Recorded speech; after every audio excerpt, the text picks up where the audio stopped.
গণ অধিকার পরিষদের কেন্দ্রীয় কার্যালয়ের সামনে একেবারেই বিনা উস্কানিতে উদ্দেশ্য প্রণোদিতভাবে আমাকে হত্যা চেষ্টার উদ্দেশ্যেই আমাদের নেতা কর্মী সহ উপস্থিত যারা ছিল তাদের উপরে হামলা করা হয়েছে।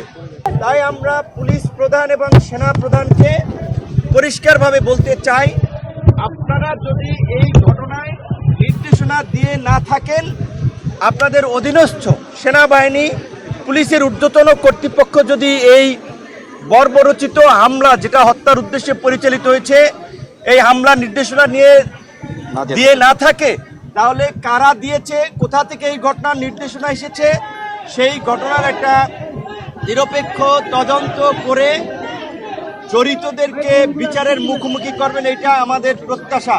কিন্তু আমরা দেখতে পেয়েছি, আমরা যে নতুন বাংলাদেশের কথা বলি, কার্যত এক বছরে বাংলাদেশের কৃষ্টি, কালচার, রাষ্ট্রীয় ব্যবস্থার কিছু পরিবর্তন হয় নাই, শুধুমাত্র ভাগবাটোয়ারার ব্যক্তিদের পরিবর্তন হয়েছে।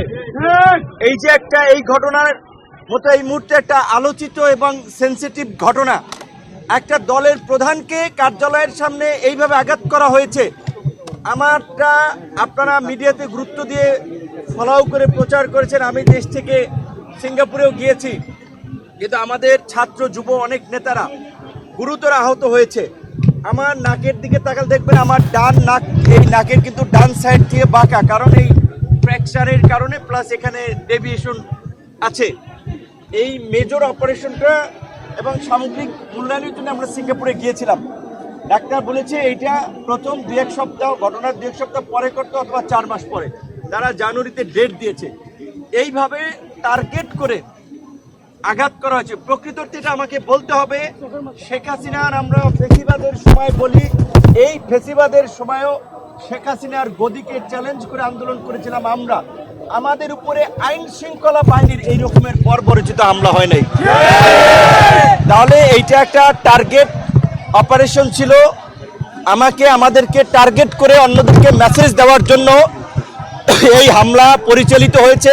তাই আমি অন্যান্য রাজনৈতিক দল, গণ অভ্যুত্থানের আন্দোলনকারী নেতৃবৃন্দকেও বলবো, আপনারা যদি পরবর্তী সিরিয়ালে পড়তে না চান, এই ঘটনায় যেই জড়িত থাকুক, যত বড় ক্ষমতাধর ব্যক্তি জড়িত থাকুক, তাকে বিচারের মুখোমুখি করতে হবে, চাকরিচ্যুত করতে হবে। কিন্তু দুঃখজনক, আমরা দেখতে পাচ্ছি ওই গতানুগতিক তদন্ত কমিটি গঠিত হয়েছে, মিটিং চলছে, প্রতিবেদন আলোর মুখ দেখে না। এই যে প্রায় 35 দিন হয়ে গেছে, একটা বিচার বিভাগীয় তদন্ত কমিশন করেছে, তাও তাদের কর্মকাণ্ড কিন্তু আমরা গাফিলতি দেখতে পাচ্ছি। আমরা বর্তমান প্রধান উপদেষ্টা থেকে শুরু করে উপদেষ্টা, অন্যান্য আইন শৃঙ্খলা বাহিনীর ঊর্ধ্বতন কর্তৃপক্ষকে স্মরণ করিয়ে দিতে চাই, একটি বিতর্কিত নির্বাচন করায় সাবেক নির্বাচন কমিশনার নুরুল হুদার গলায় কিন্তু জুতার মালা পরানো হয়েছে। সাবেক প্রধান বিচারপতি বাইতুল মোকাররম ইমাম পালিয়ে গেছে দেশ থেকে।